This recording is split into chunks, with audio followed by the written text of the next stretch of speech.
नारायण नमस्कृत्यं नरं चैव नरोत्तमं देवी सरस्वती व्यासं ततो जयमुदीरयेत् नष्टप्रायेषु अभद्रेषु नित्यं भागवत सेव्या भगवती उत्तमा श्लोके भक्ति भवति नैष्टिकी कृष्णाय वासुदेवाय देवकी नंदनाय च नन्दगोपकुमाराय गोविन्दाय नमो नमः।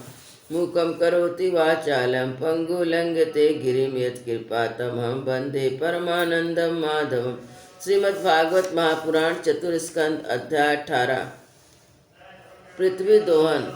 श्री मैत्रेय जी कहते हैं, विदुर जी, इस प्रकार महाराज पृथु के ओठ क्रोध से काँप रहे थे। उनकी इस प्रकार स्तुति कर पृथ्वी ने अपने हृदय को विचार पूर्वक समाहित किया और डरते डरते उनसे कहा, प्रभु आप अपना क्रोध शांत कीजिए। मैं जो प्रार्थना करती हूँ उसे ध्यान देकर सुनिए।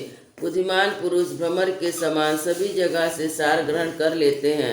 तत्वदर्शी मुनियों के इस लोक और परलोक में मनुष्यों का कल्याण करने के लिए कृषि, अग्निहोत्र आदि बहुत से उपाय निकाले और काम में लिए हैं।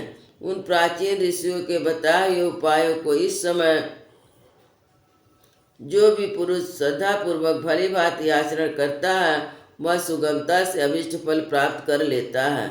परंतु जो अज्ञानी पुरुष उनका अनादर करके अपने मन कल्पित उपायों का आश्रय लेता है, उन सभी उपाय और प्रयत्न बार बार निष्फल होते हैं। राजन, पूर्व काल में ब्रह्मा जी ने जिन धान आदि को उत्पन्न किया था, मैंने देखा कि यम नियम आदि व्रतों का पालन न करने वाले दुराचारी लोग उन्हें खाए जा रहे हैं। लोक रक्षक आप राजा लोगों ने मेरा पालन और आदर करना छोड़ दिया, इसलिए सब लोग चोरों के समान हो गए। इसी से यज्ञ के लिए औषधियों को मैंने छिपा लिया। अब अधिक समय हो जाने से अवश्य वे धान मेरे उदर में जीर्ण हो गए। आप उन्हें पूर्वाचारों के बतलाए हुए उपाय से निकाल लीजिए।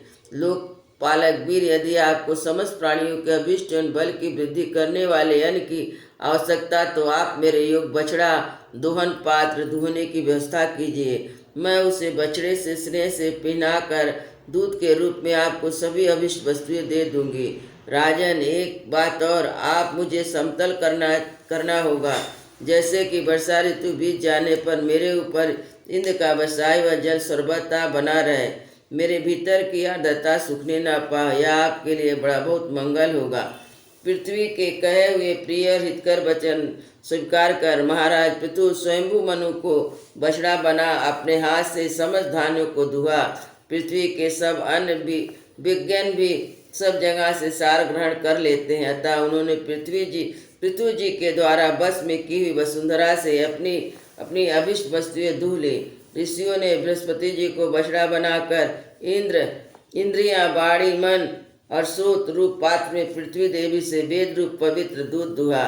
देवताओं ने इंद्र को बछड़े के रूप में कल्पना कर सुवर्ण में पात्र में अमृत, मनोबल और इंद्रिय बल और शारीरिक बल का रूप दूध दुहा। दैत्य और दानव ने असुर श्रेष्ठ प्रहलाद जी को वश बनाकर लोहे के पात्र में मदिरा और ताड़ी आदि रूप दुहा। गंधर्व अप्सराओं ने विश्व वसु को बछड़ा बनाकर कमल रूपी पात्र में मधु, संगीत, माधुर्य और सौंदर्य रूप दूध दुहा। श्राद्ध के अधिष्ठाता महाभाग पितृगण ने आर्यमा नाम के पितृश्वर को वश बनाया और मिट्टी के कच्चे पात्र में श्रद्धा पूर्वक काव्य पितरों को अर्पित किए जाना रूप दूध दुहा। फिर कपिल देव जी को बछड़ा बनाकर आकाश रूपी पात्र में सिद्धों ने अणिमा आदि अभिष्ट सिद्धि, विद्याधरों ने आकाश गमन आदि विद्याओं को दुहा। किम पुरुष आदि अन मायावियों ने मैं दानव को बछड़ा बनाया तथा अंतर्ध्यान होना, विचित्र रूप धारण कर लेना आदि संकल्पमयी मायाओं को दुग्ध रूप में दुहा।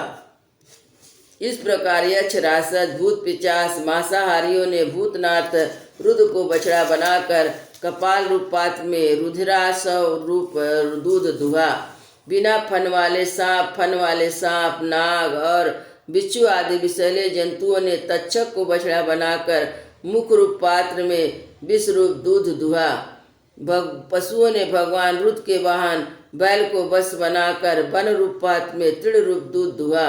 और बड़ी बड़ी दांतों वाले मांस भक्षी जीवों ने सिंह रूप बछड़े के द्वारा अपने शरीर रूप पात्र में कच्चा मांस रूप दूध दुहा तथा गरुड़ जी को बस बनाकर पक्षियों ने कीट पतंगों चर आदि फलादि अचर पदार्थ को दुग्ध रूप से दुहा। वृक्षों ने बट को बस बनाकर अनेक प्रकार का रस रूप दूध दुहा और पर्वतों ने हिमालय रूपी बछड़े के द्वारा अपने शिखर रूपी पात्रों में अनेक प्रकार की धातुओं को दुहा। पृथ्वी तो सभी अभिष्ट वस्तुओं को देने वाली है और इस समय वह पृथ्वी पृथु जी के अधीन थी, अतः उससे सभी ने अपनी अपनी जाति के मुखिया को बछड़ा बनाकर अलग अलग पात्रों में भिन्न भिन्न प्रकार के पदार्थ को दूध के रूप में दूह लिया। कुरुश्रेष्ठ विदुर जी, इस प्रकार पृथु आदि सभी अन्य भोजियों ने भिन्न भिन्न दोहन पात्र और बसों द्वारा अपने अपने विभिन्न अन्य रूप दूध पृथ्वी से दुहे। इससे महाराज पृथु ऐसे प्रसन्न हुए कि सर्व काम दुहा पृथ्वी के प्रति उनका पुत्री के समान स्नेह हो गया और उन्होंने अपनी कन्या के रूप में स्वीकार कर लिया। फिर राजाधिराजा पृथु ने अपने धनुष की नोक से पर्वतों को फोड़कर इस सारे भूमंडल को प्राय समतल कर दिया। वे पिता के समान अपनी प्रजा के पालन पोषण की व्यवस्था में लगे हुए थे। उन्होंने इस समतल भूमि में प्रजा वर्ग के लिए जहाँ तहाँ यथायोग निवास स्थान का विभाग किया। अनेक गांव, कस्बे, नगर, दूर गहीरों की बस्ती, पशुओं के रहने का स्थान, छावनियाँ, खाने के किसानों के गांव, पहाड़ों की तलहटी के गांव बनाए। महाराज पृथु पहले से इस पृथ्वी पर पुरग्राम आदि का विभाग नहीं था। सब लोग अपने अपने सुविध के अनुसार बेखट जहाँ तहाँ बस जाते थे। वृंदावन बिहारी लाल की जय। अयोध्या श्री राम लला की जय। गुरु महाराज।